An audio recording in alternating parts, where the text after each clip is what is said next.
Good afternoon, everyone, and thank you for joining us on the news briefing for this Wednesday. Phase 1 delinking of batteries at the Moss Landing Vistra power plant is continuing its progress. We're going to start our briefing today to get an update from our colleagues at the US EPA, Eric Sandusky, about how that is going out there at the site. Hi, Eric. Thanks very much for being on the briefing today. Absolutely. Thank you. And thanks again for having me at this briefing. My name is Eric Sandusky, and I'm a federal on-scene coordinator with the US EPA, and I'm here to give an operational update of the Moss Landing cleanup. Battery delinking or disconnecting work continues, and we've now delinked about 60% of accessible batteries, which are all in the facility where the January 16th fire and February 18th reignition occurred. Disconnecting these damaged batteries from one another reduces potential fire and health risks because this lessens the chances of a thermal runaway. However, given the damage at the facility and that the remaining batteries are still linked together in racks, we know that it is likely that other flare-ups will occur. EPA, local agencies, and Vistra are prepared to respond if that happens. North County Fire Protection District has been in communication with Vistra and EPA since the initial fire and will be the first responding agency should another flare-up occur. The remaining batteries are near damaged parts of the building, and right now those areas are not safe to enter, as demolition of the damaged building must occur prior to us proceeding with delinking the rest of the batteries in the building. Vistra is responsible for securing a contractor to perform this demolition. EPA's goal is to protect the community's health and the surrounding environment, so we've developed procedures to isolate the batteries safely and carefully. At the same time, we're doing this work as quickly as we can. Air monitoring operations by Vistra's contractor are still being performed 24/7 and will continue throughout this process. Vistra has contracted a private fire brigade and will provide updates to both the local fire department and EPA should anything occur at the site. EPA has also tasked Vistra to develop additional health and safety plans for on-site actions, emergency response plans, and operational procedures to reduce the threat of releases on site. Thank you, and I'll stick around for answers to answer any questions at the end. Eric, thank you so much for that. And I just want to let people know also that we have Brad Watson, who is the Senior Director of Community Affairs at Vistra. He is also on this call, and he's available to answer questions that you might have. If there are any questions for Eric or any of our presenters, you're welcome to put them in chat, or you can raise your hand. In the meantime, I'm going to turn to Ric Encarnacion, who is with our County of Monterey Environmental Health, who's going to talk about the continuing work that they are doing at the site. Thank you, Maya. Good afternoon, everybody. Ric Encarnacion, Director of Environmental Health, County of Monterey, your local health inspectors. And we'd like the public to know that the Environmental Health Bureau, or EHB, continues to work with our state and federal partners like Eric with the US EPA to ensure proper cleanup and accountability. So far, the work is moving along, as you've heard through Eric, and I don't foresee any barriers in my way to get the job done, to be honest. We also want the public to know to stay alert, stay informed. We do have our official information page at readymontereycounty.org. readymontereycounty.org. Ready Monterey County is one word, .org. And at the top of that page is a yellow banner that says, if you want more information about the Vistra fire, click here, you click here, and it'll take you to a page that is updated. It is constantly monitored and reviewed and has a lot of good official information. So I will also put in the chat where if anybody has any complaints or concerns, it could be shown on the screen here, where you could submit an online form or give us a call and leave a message, because this information page also serves to provide us information so that we're connected with you all in the field. And with that, I'll stand by for any questions. Thank you very much.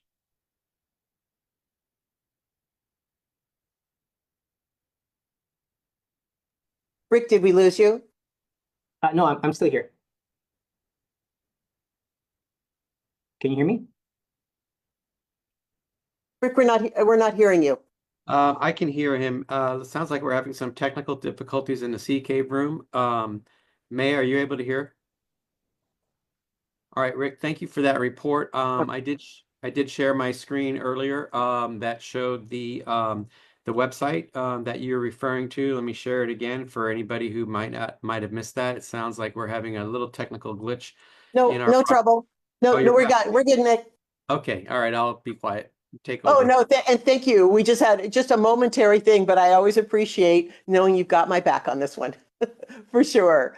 Any questions? So we had Nick, we had Rick speaking about their current efforts. Are there any questions for Eric with the US EPA or Brad Watson from Vistra or Ric Encarnacion from Environmental Health? So I do have our first question, and we can go ahead and stop sharing the screen for the moment. This question is for Brad Watson. Brad, what is the timeline for demolishing the Moss Landing building so the EPA can access the batteries? Good afternoon, everyone. Thanks, Maya. If you might, going forward, who is asking the question, and are they a legitimate new media or legacy media entity or outlet, please? Because I don't know who's always asking. So this is Till Dalrup from Hunter, I believe it's Hunter Brook. I apologize. Hunter Brook Media, who has been on our briefing before. And the question is on the timeline for demolition. Yes. At this point, we are focused, as Eric has mentioned, on the delinking. We have a demolition, we're considering demolition vendors at this time. And so we're going to be very methodical on how to move through this process, since it's not been done on this scale before. So there's not going to be, for a while, a schedule, if you will. But I would say broadly, think of months and not weeks. Thank you very much for that. Any other questions for any of our participants today? We want to make sure that we get any questions in before we go on to our next topics. So I'm giving a second for anything to come in, and I am seeing none. Thank you all for this quick update. I know a lot of people want to hear each week about what's going on, so we really appreciate it. And if any questions do come in, we will forward them to you for a response. Nick and Rick showed our emergency incident page, which has been updated earlier, and we wanted to walk you through it again because there have been some updates to the page which make it a lot easier to use. And so we're showing how you can get there, which you can go to countyofmonterey.gov, which is our county homepage, and then the yellow banner that Rick mentioned is up there, and you click on here. And here comes the current emergency information page. And this page has been there all along since the incident began, but it has been updated to be easier to use. And we wanted to show you this. Much of the same information is there, but there is more of it, and it's more organized. So there are FAQs for questions that people might have that we get on a regular basis. There is access to testing information if you're looking for that. And the next box is debris removal, which we haven't gotten to yet, but when that time comes, that information will be there. And then people have often asked about resources. Where can they go for additional information? And that is in that box. We also want to mention the survey, and the survey is our final box. This is a community health survey, which is being done by our public health division, and it is still open for responses. It's about a 5-minute survey, and it doesn't collect any personal information, and it's looking for people's things that they have experienced since the incident occurred. And it's online. It is either in English or in Spanish, and it is open until March 14th. So we encourage anyone who was impacted by the incident to go ahead and complete the survey, and then we will be sharing the results when they become available. No other questions Oh, we do have a question. Oh, I'm so glad you guys are still here. While you're here, we do have a question from KSBW. Can you explain the delinking process you mentioned? Does that pertain to the batteries? And I believe yes, but Eric, you might be able to share a little bit more. Yeah, absolutely. And thanks for the question. So the delinking process is basically disconnecting the battery modules from one another. And this reduces the amount of electricity that's available to each battery module. And with the reduced amount of electricity available, the threat of thermal runaway is decreased, so that you don't have such a large fire. And it does pertain to the battery modules. So yes, I hope that answered your question. If not, let me know and I can go a different route there. Christina, I hope that answers your question. You can, if you have a follow-up question, you're welcome to put it in chat, or you can give me a thumbs up that was good. I'm gonna take silence as a thumbs up. Any last questions for any of our presenters on this topic? And seeing none, thank you again. Thank you for staying on just that last minute for that last question. We really appreciate it, and hopefully we'll see you all next week for another update.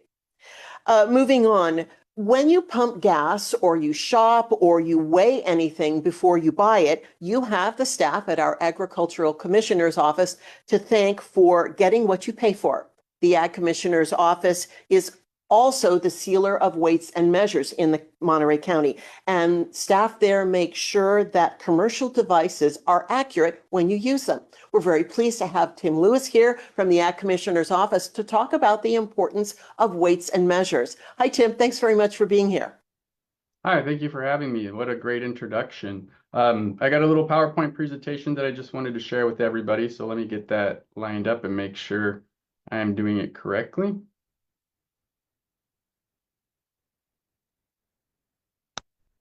Hopefully everybody's seeing that PowerPoint presentation. And as I go, great, fantastic. So again, thank you for having me here today. My name is Tim Lewis, and I am the Chief Deputy Agricultural Commissioner managing the Weights and Measures Division here at the Agricultural Commissioner's Office. I've been with the department for 14 years, working in both weights and measures and agricultural programs. Each year, the first week of March is designated as National Weights and Measures Week. This week is meant to commemorate President John Adams' signing of the first United States Weights and Measures Law on March 2nd, 1799. To promote National Weights and Measures Week here in Monterey County, I will be giving you a bit of insight into our Weights and Measures Division and highlighting the important role it plays in consumer protection and ensuring equity in the marketplace. The Agricultural Commissioner's Office is the primary local enforcement agency for state agricultural laws and regulations.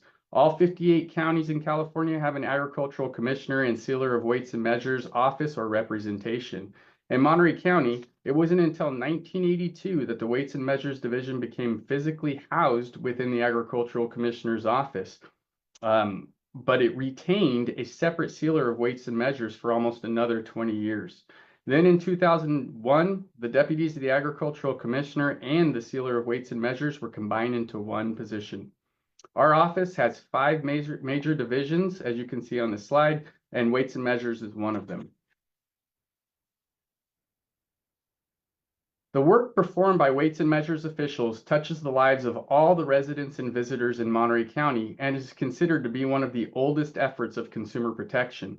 Our primary function as weights and measures officials is to ensure fair and honest competition amongst industry and to provide consumers with accurate value comparison. County inspectors work behind the scenes to protect both the buyer and the seller from malfunctioning devices or from unfair marketing practices. Because of the inspections and investigations conducted by our weights and measures officials, consumers can shop with confidence. Weights and measures are some of the earliest tools used by humans. Early units of measures came from parts of the body and people's surroundings. Measures of length came from the forearm, hand, or finger. Seeds, grains, and stones were used for weights. The time was measured by periods of the sun, moon, and other heavenly bodies. However, these weights and measures were not always the same. For instance, seeds, stones, and people's hands are different sizes or weights. As civilizations developed, it became necessary to make weights and measure standards to make sure people didn't get cheated. The standard became the one all of the others had to match. It also became necessary to have weights and measures officials. The officials made sure everyone follows the rules and no one gets cheated. Weights and measures officials are so important, it is believed that they were probably around before police and firefighters. The County of Monterey Weights and Measures staff is comprised of 5 weights and measures inspectors, a deputy sealer, and the sealer of weights and measures. The weights and measures staff enforce the laws and regulations of the 4 weights and measures programs. These programs are device enforcement, price verification and quantity control, petroleum products, and Weighmaster. I'm going to give you a brief highlights on each of these programs. The device enforcement program is responsible for reducing measurement error in commercial transactions through the regular inspection and testing of commercial weighing and measuring devices. Here in the county of Monterey, we have just under 14,000 commercial weighing and measuring devices that get tested routinely by our weights and measures inspectors. Our inspectors ensure the commercial devices are not only suitable for the application intended, they also test the device to ensure it meets the required specifications and tolerances for the device type and ensure it has been installed properly per manufacturer specifications. If you see the County of Monterey seal on a commercial device, it means that its accuracy was verified. Devices found to be out of compliance with standards are ordered out of service and cannot be used until corrected by the owner or by an authorized repair company. Common weighing devices include computing scales found in grocery stores, delis, and farmers markets. Other weighing devices not often noticed by the general public are livestock scales, vehicle scales, and platform scales at airports. Common measuring devices include retail motor fuel dispensers at gas stations, water dispensers, and taximeters. Other measuring devices not often noticed by the general public include submeters installed at mobile home parks and apartments, retail liquid petroleum gas meters, and parking meters. Just like any other county department, we receive our fair share of complaints. 76% of the complaints we receive are for commercial weighing and measuring devices. 73% of those are measuring devices and 3% are weighing devices. Of the 73%, 53% of those are for retail motor fuel dispensers. The second program we're going to talk about is Device Verification and Quantity Control Program. Californians spend about $3 billion in commodities that are subject to price verification and quantity control inspections each year. The assurance of full weight and measure and the elimination of fraud and misrepresentation has been objectives from the beginning of quantity determinations. The price verification and quantity control program fulfills this objective by monitoring commerce at all levels, retail, wholesale, and manufacturing, in order to minimize measurement errors and representations for both packaged and over-the-counter sales, and to ensure the accuracy of commodity, quantity, and pricing. Price verification and quantity control have 3 main responsibilities. The first is price verification. Our inspectors routinely conduct price verification inspections to ensure the accuracy in pricing commodities, ensuring that the purchaser is correctly charged the stated or advertised price of an item. The California Business and Professions Code 12024.2 states that the correct price of any item is the lowest posted, quoted, or advertised price for which the buyer qualifies. Posted or advertised prices do not withstand any time period limitations for which the post price is in effect. It's the store's responsibility to remove expired sale signs and update old shelf tags. During pricing inspections, our staff often find violations of California's Business and Professions Code 122.4.6, which prohibits advertising intended to entice a customer into a transaction other than represented. Violations of this code consist of the businesses offering consumers free items with purchase. However, when rung up when checking out, the system did not give the free item as specified. An example of this is buy one, get one free sales. The second responsibility is packaged inspections. Whenever you purchase a commodity, you're paying for the usable product weight or volume only. The weight should exclude any tears such as wrapping paper, a plate, or a container. If the quantity statement is by volume, then it should not include headspace. Additionally, the package must not be deceptive. Packages may not have a false bottom or a raised cover volume, which means additional volume which was added to the internal container to make it seem as though more product is in the package than there is. Also, packages may not be oversized or slack-filled. Consumers tend to use the package itself as visual representation to assume how much of the commodity they are purchasing. Although reasonable allowances are given, our inspectors conduct package inspections to verify packages meet their stated net quantity and to ensure packages are not deceptive. Packages that do not meet their stated net quantity or do not have a declared quantity statement are ordered off sale, and businesses are given the opportunity to fix the issue. Packages will be released for sale if they are corrected. The third responsibility for the price verification and quantity control is labeling. Our weights and measures inspectors enforce the Fair Packaging and Labeling Act to provide potential customers with information needed to compare values and to prevent unfair and deceptive packaging practices. Packages have three basic labeling requirements: identity, responsibility, and quantity.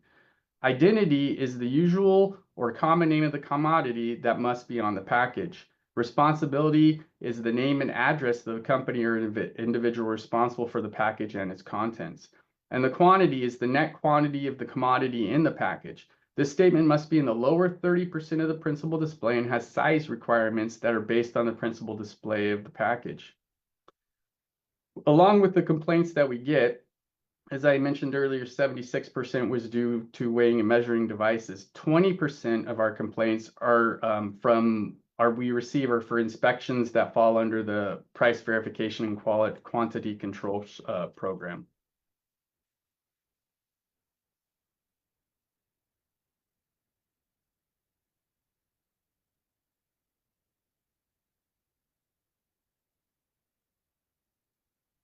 I don't know if you guys are still seeing my slide, but something got messed up. Yes, we're still seeing your slide. Oh, now it's moved. Okay. Now you have a new slide. All right. It says Waymaster. It jumped ahead a couple of slides, so I will try to catch up to where I is. For whatever reason, it's not moving backwards. The next program that we work in is the petroleum products program. Under the petroleum program, we regulate the labeling and advertising of petroleum products. This is to ensure both the seller and the buyer have the appropriate information and identification of the petroleum product purchased. We ensure minimum quality standards are met in the marketplace for most petroleum products, including gasoline, diesel fuel, motor oil, brake fluid, automatic transmission fluid, antifreeze and other coolants, and compressed natural gas. Weights and measures inspectors on occasion sample fuels and other petroleum products and submit samples to the state lab for testing and analysis. Action can be taken locally or at the state level on all samples found to be out of compliance, depending on the circumstances. And the last program that we work is the Weighmaster program. And now we're caught up with our slides. A Weighmaster is an individual or company who weighs, measures, or counts a product and issues a written statement of the quantity which is used as the basis for either the purchase or sale of that product or charge for service. The statement is referred to as a Weighmaster certificate. All Weighmaster certificates are legal documents and are required to have certain information.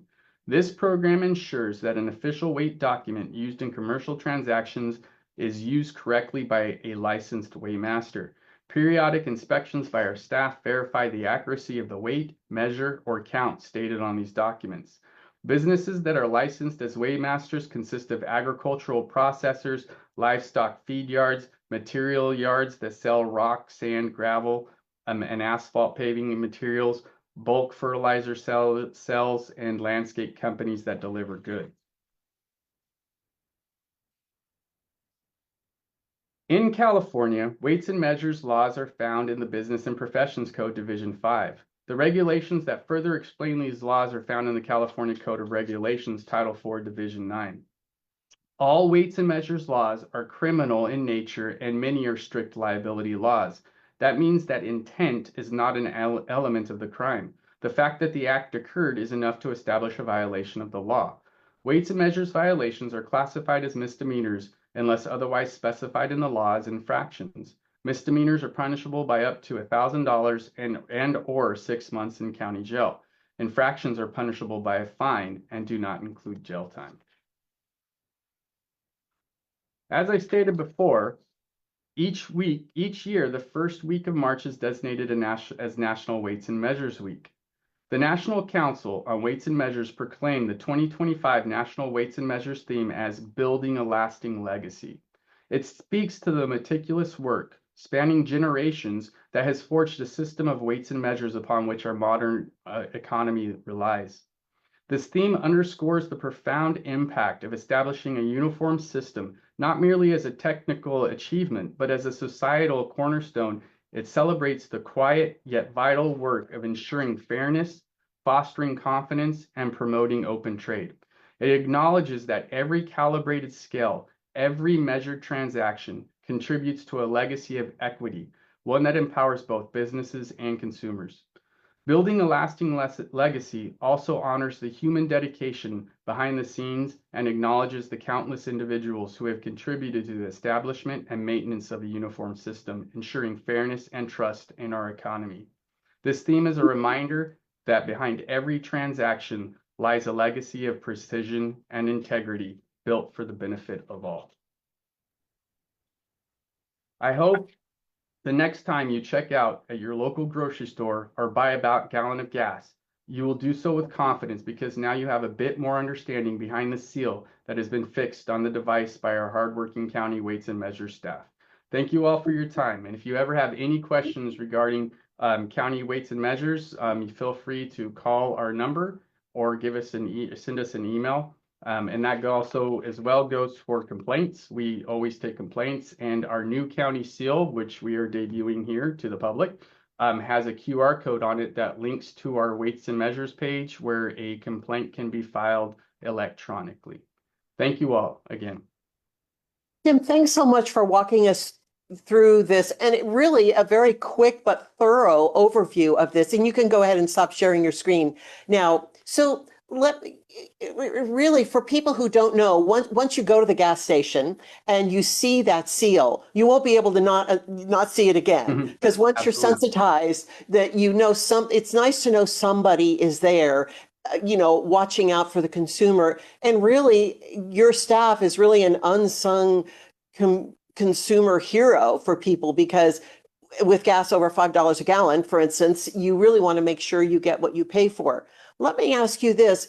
What should a consumer do if they find something amiss with what they're purchasing, where not everybody would know, what to look for, but if something seems off with what they're buying, or a cash register receipt doesn't seem to match what they bought? Absolutely. That's a great question. So, there's a couple different avenues that you can take. Of course, you can always point it out to the cash register person if it's, you're buying something, buy one, get one free, and it doesn't come up. And, if they fix the transaction right there, then, at least the consumer becomes whole. But those should always be, if have the availability to forward those over to our weights and measures office so we can follow up to make sure that their system is changed.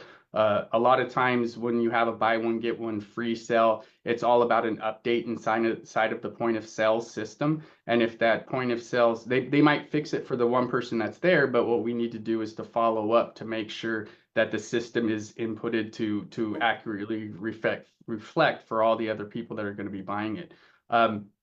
Same thing at a gas station. If you go to a gas station, you could have a couple of different issues. You could say, oh, you know what, I don't think I'm getting the correct amount of gas, or I might not be getting the correct gas, or there might be sediment inside of my gas causing engine problems. All of those are complaints that we take that you can file through our office, either through our website, through the email, or giving us a call, and we will follow up with those by conducting opening an investigation and conducting a sample test analysis, and that will go through the state of California to determine whether or not there's any issues with that gasoline. So anytime any issues come up with the weights and measures issue, reach out to our office.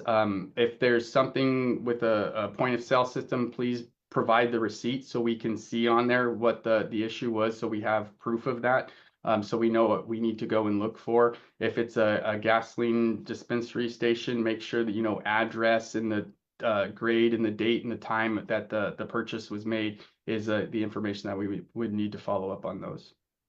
And then one last question for you. What is the most common complaint or concern that the Weights and Measures office does get? It's retail motor vehicle fuel dispensers, and it's inside of those, it's generally between sediment and if they're getting the correct gas. So if you're bought a higher octane and you're getting, you're paying for 91 and you think you're only getting 87. So those are the biggest complaints that we get. Interesting. And thank you so much for sharing your hard work and letting people know that you're out there watching out for them. And I appreciate you being here today. Thank you for having me. We definitely appreciate getting the word out. Right. Thank you.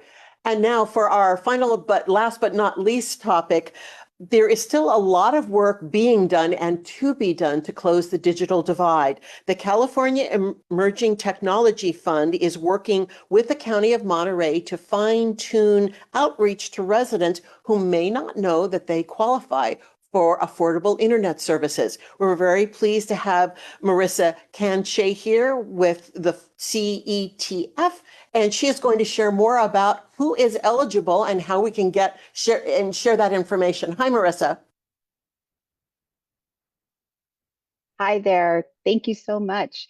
I'm actually ironically experiencing some connection issues myself, so I'm going to go off of camera to hopefully improve my connection here. But thank you so much for the opportunity to share our really great partnership that we have with Monterey County. My name is Marissa Canche, and I'm with the California Emerging Technology Fund. I'm the broadband adoption director, and my primary role is to work with counties and other institutions throughout the state of California to and make sure that everyone is aware of the opportunity for residents, especially low-income residents, to connect to long-term sustainable internet. As everyone may or may not know, internet service providers throughout the state are offering discounted internet packages. And for folks that qualify to participate in these and sign up into these programs, we are, our job really is to just bring awareness to these opportunities. And so I first just wanted to thank Maya and Sarah House for inviting me to share this information. It's been a wonderful partnership with the county so far. I've been working with the Department of Social Services as well. We hope to be able to do what we call a direct notification out to all CalFresh and Medi-Cal recipients in the county to share information about these low-cost internet offers through either a direct mail approach or there's some type of direct notification, whether it be a flyer distribution or some sort of notification that goes out to those households that would benefit greatly from taking advantage of these offers. What I also just wanted to mention was, and I flashed very quickly, let me try and do that again. In addition to the flyers and the collateral that we've now created for Monterey, we've also created a unique phone number. So on all of the material that has been created, we have made sure to note on there the unique phone number for Monterey County. And what this is CETF has a call center that is staffed by nonprofit organizations throughout the state who are every day, every minute, every hour, helping folks who call into the center to enroll into these offers. We know that a lot of households, especially now, who are reluctant to share information or, reach out to, entities to get information. We know that they're, it's very sensitive information that they are sharing. And so through our call center, our agents are able to establish, sort of an over the phone rapport and relationship with those callers that are calling in, wondering about the low cost internet offers, how to sign up, what are sort of the prerequisites that they need to have in order to qualify for these offers. And our agents are doing a really great job of walking them through that process. Many times they'll even have the opportunity to do a three-way call with the resident and the internet service provider of their choice and help them, go through that enrollment process. That type of support is really critical, especially for households, like I said, who are, kind of a little bit in the dark as far as, how to enroll, into this program. But it also helps eliminate, the sometimes what ends up happening is the upselling that happens on the other end of the call from the ISP agent, who is, trying to get them to buy into a more expensive plan. And so our agents are there to, really advocate for the residents to be able to, stick to the low cost plan, because that's, what's in their budget and what they're able to afford, for themselves and for their families. And so by having this unique phone number or dedicated phone number for Monterey, we're able to then provide back to the county data on, call volume, the number of people that have called in that have asked about the internet offers, those that have actually subscribed to internet. And in addition to that, once we've been able to help facilitate the process of enrollment, we also offer them the opportunity to do digital literacy. And so we've got a couple of programs, both online and in person or virtual Zoom training that residents are able to take advantage of. And so we not only help them enroll into internet, but we also want to make sure that they become digitally proficient. And so we, offer them referrals to that. And if they also express their desire to want to purchase a device, then we have, resources that we can direct them to where they are able to do and purchase a low cost device that fits in their budget. So, our goal really is to provide this holistic approach to becoming digitally connected and really being an active member of the digital world.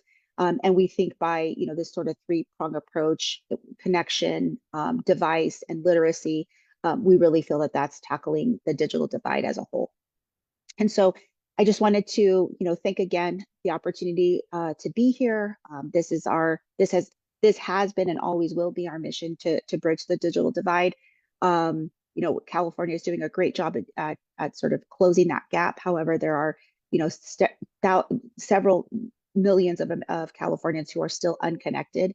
And so our goal is to try and reach every single one of them. And by the support of having the county and working with the county, we're able to do that, one household at a time. So again, thank you so much for this opportunity. And I will throw my email in the chat in case anybody has any questions after this call, or would like more information. I'm definitely happy to share. Marissa, can you share the flyer that you put up just initially? Sure. I believe it had that unique phone number on it. Yes, it did. I'm not sure. Yeah, let me share that one more time. I think you can see it now. There it is. Well, it's got Okay. You are having a few troubles over there, Yeah. ironically. But but no, this is great, and I think it's great for people on the other end who are searching for assistance to Yes. know who's on the other end taking their call, that they're not going to be upsold, that they're going to get something that they can afford. Do you find that people are surprised to know that they qualify for this, because they may think, well, I may have a job, but I still qualify for other benefits. And they didn't know that if they qualified for SNAP or other services, that they can actually enroll in one of these programs.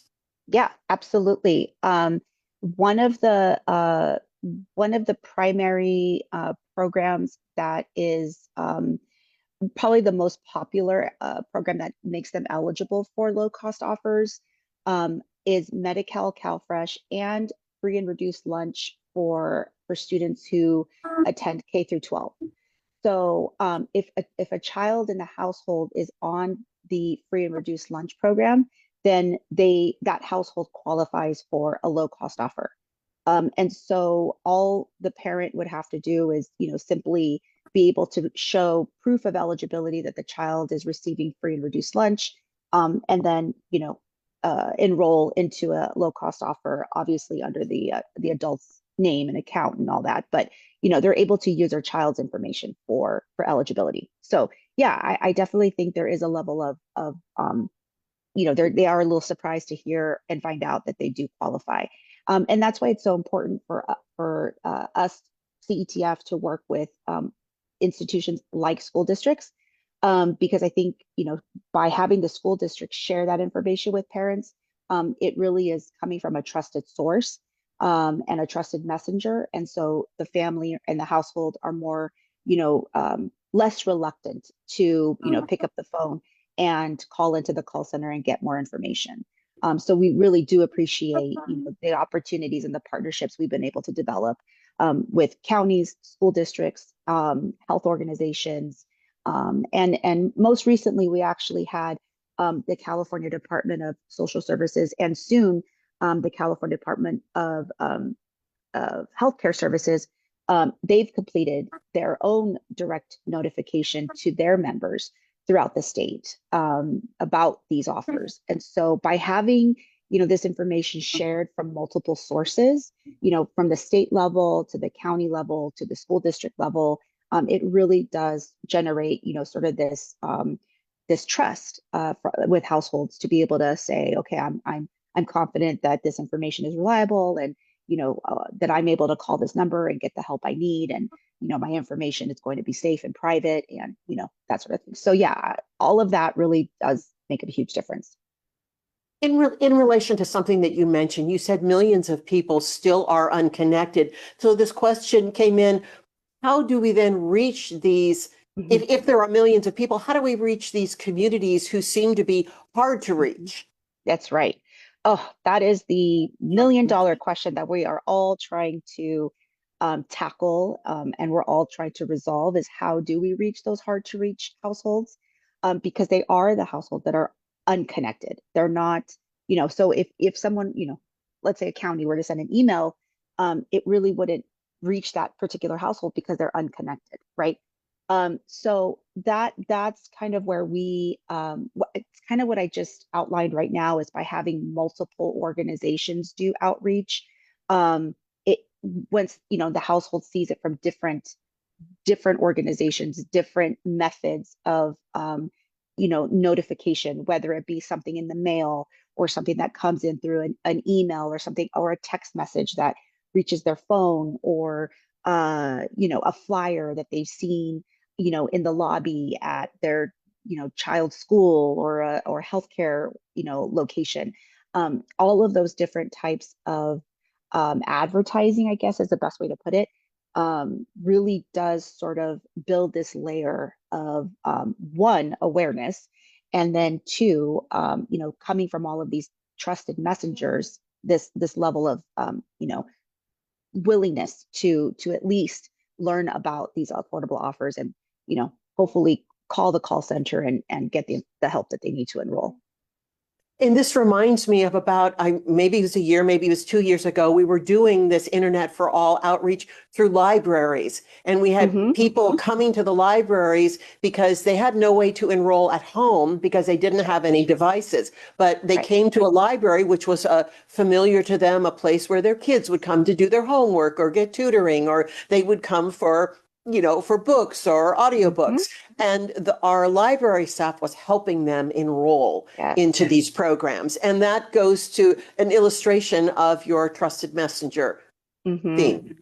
Yes, absolutely. Doing an in-person enrollment makes a huge difference. What we would refer the library to be as like a digital navigator. A digital navigator is someone who is there to be able to provide information about digital resources, online resources, internet connectivity, and then, of course, to be able to help someone actually, in person enroll into an internet plan.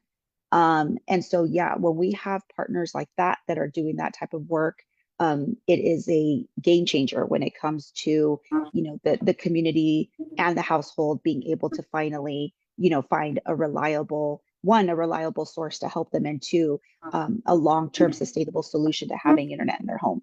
So the digital navigator sort of network is something that our organization is looking to build out. I think nonprofit organizations, who have a focus on digital inclusion efforts, I think are very familiar with what the importance of a digital navigator and what they're able to do and how they're able to transform communities. But it's something that our organization is really going to be focused on in this next year.